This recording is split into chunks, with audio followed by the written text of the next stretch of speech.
Let's get faded and talk about some true crime. Grab your bonnets, it's about to get criminal.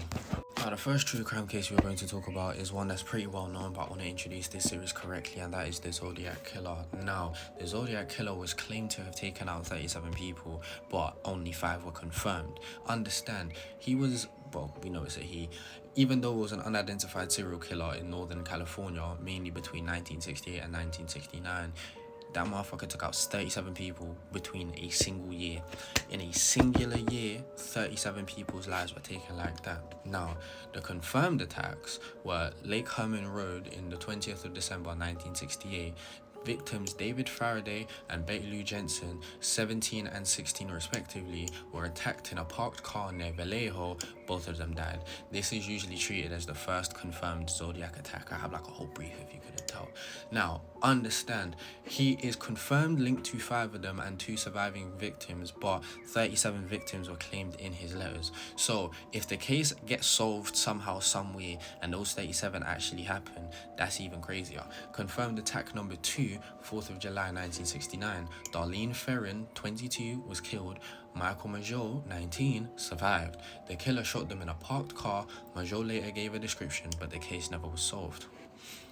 Attack number 3, Lake Berryessa, 27th of September 1969.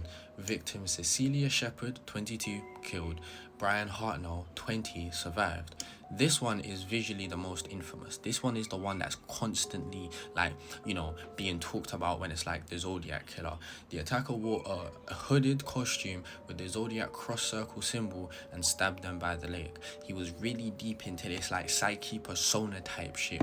He wrote details on Hartnell's car door. Now, attack number 4, the San Francisco taxi murder, 11th of October 1969.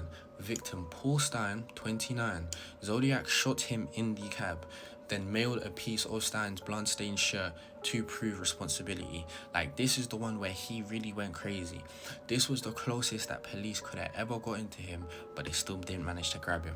Now, he made himself famous by sending letters to newspapers, especially the San Francisco Chronicle.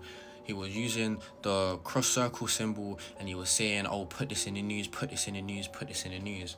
His first major cipher was a 408 character cipher. That is insane. Like, this guy was really methodical and insane in the membrane when it came to all of this bullshit, bro. It was cracked quickly in 1969, but it didn't reveal his name. It described his claimed motive and afterlife fantasy. Now, the most famous unsolved cipher